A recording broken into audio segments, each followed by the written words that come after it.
My name is Luz and welcome to my YouTube channel. For today's recipe, I'll be sharing with you a delicious but simple chicken sandwich recipe. So I have 1.5 pounds of chicken breast. It's already sliced.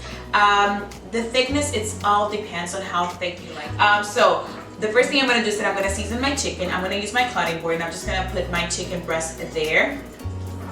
And I'm going to season it simply with some kosher salt and some freshly ground pepper. So I'm going to start with my salt. We always want to start with the salt, right?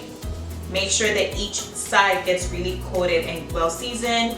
There you go.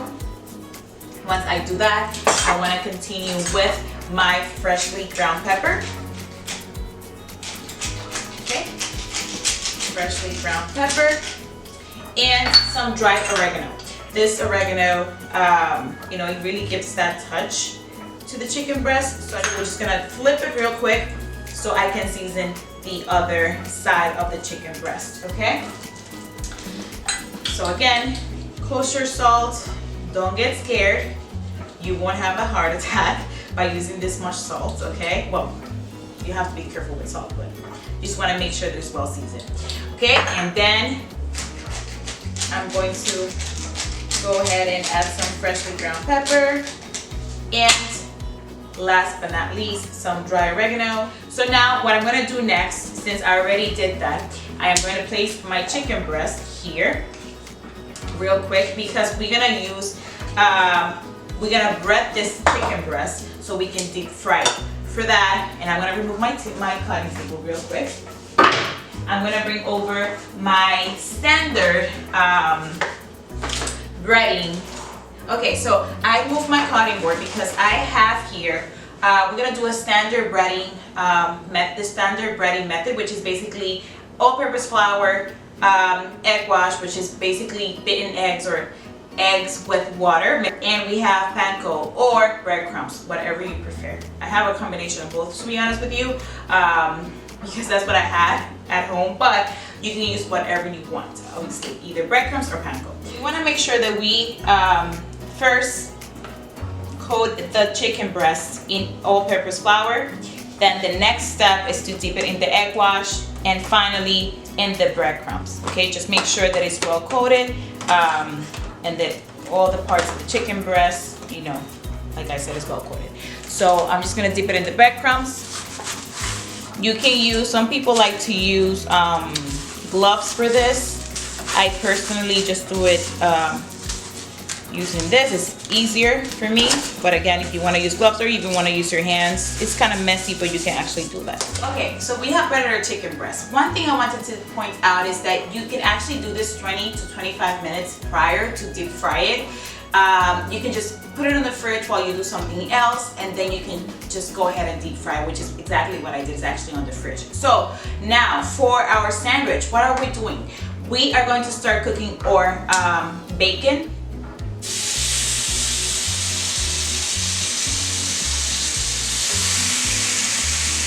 I'm adding 2 slices per sandwich. You don't actually have to do that.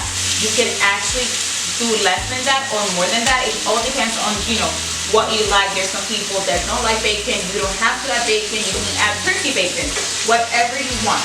But for this, I'm adding 2 slices per sandwich because that's what I like and that's what I want. While that's cooking, and also as I mentioned before, or if I didn't, I just want to make sure that you know that to deep fry, the correct temperature should be 375 degrees Fahrenheit or 380 degrees Fahrenheit. I have a candy thermometer, as you can see, but if you don't have one of these, you can actually use a wooden spoon and put the handle part inside the oil, and if it starts to bubble, like if you see bubbles around it, that means that it's ready enough for you to deep fry it. Okay, so I've done that. What do I have here? I have some mayo, regular mayo, and I have tarragon, which is this herb right here. I didn't measure it. It's up to what you like. It all depends on what you like. You don't have to measure it, but I have a little bunch of it, and I am going to go ahead and chop this up.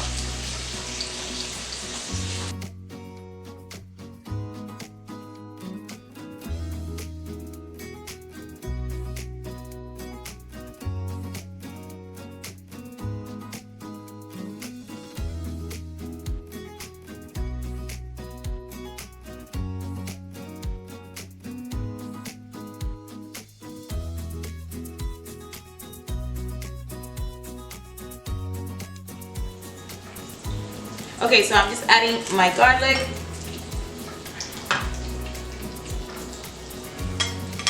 Okay, other one.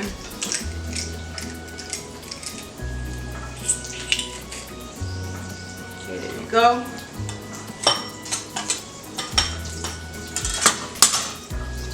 And last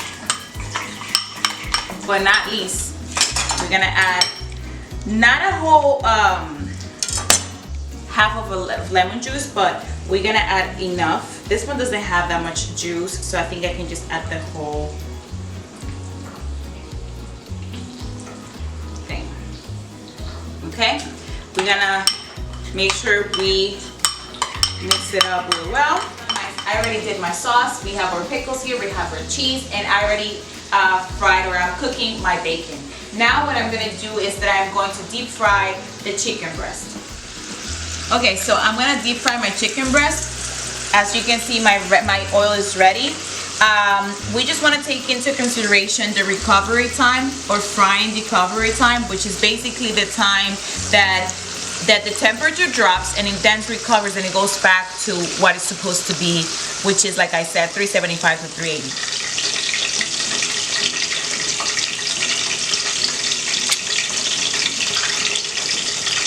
Okay, so they're almost ready, and I'm gonna flip them real quick. I'm gonna flip my chicken breast. You don't want to add too many of the chicken breasts inside the pan. First of all, this one is a small pan, but if you have like a bigger one, you don't want to add too many pieces at the same time, because then the temperature will drop. And what's going to happen is that your chicken breast, instead of tasting like chicken breast, it may taste like oil, and you want to avoid that, right? So there's something called fryer recovery time, as I said, which basically means that when, let's say your temperature is 380, and you put inside the whatever ingredient you're frying, in this case chicken breast, it will drop, but then it will go back to its normal temperature. So you want to make sure that you don't add too much inside the pan when you're frying it, because it will just drop drastically, and then it will take a longer time to recover and go to the right temperature.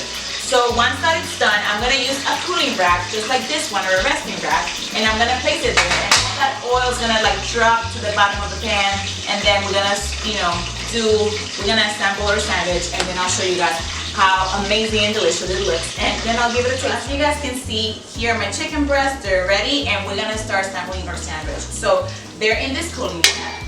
Sorry about that. And then I have brioche bread, and I'm just gonna go ahead and place them on my cutting board. I have some of my saddle head, and take a little bit of it, place it right here. Okay, like this. Take a little bit more and add it to the other one, like that. Okay. Add a little bit more. Perfect. This smells so good, guys. You guys really have to try this sandwich. So now I'm going to add my chicken breast.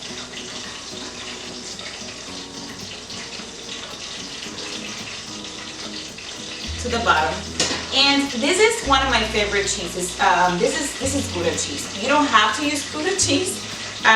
You can actually use pepper jack or any other cheese you guys want to use. I'm going to cut it in half real quick and place it on top, like so. Okay, so I'm adding some pickles to my sandwich. And I'm also going to add some bacon.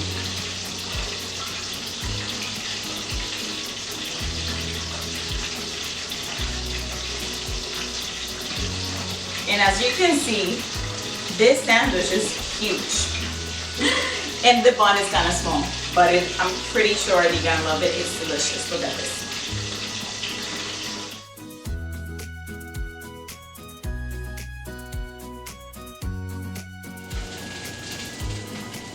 Okay, so we're gonna go ahead and cut this deliciousness in half so I can show you guys how it looks.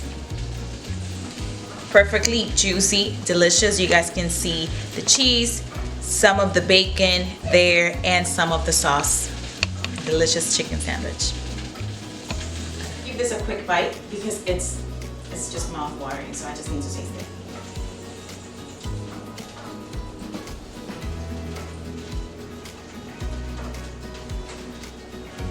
Perfect, delicious, juicy, super simple to do, and I hope you guys like it. So just check down the description box down below so you guys can take a look at all the ingredients and everything you need to make this recipe.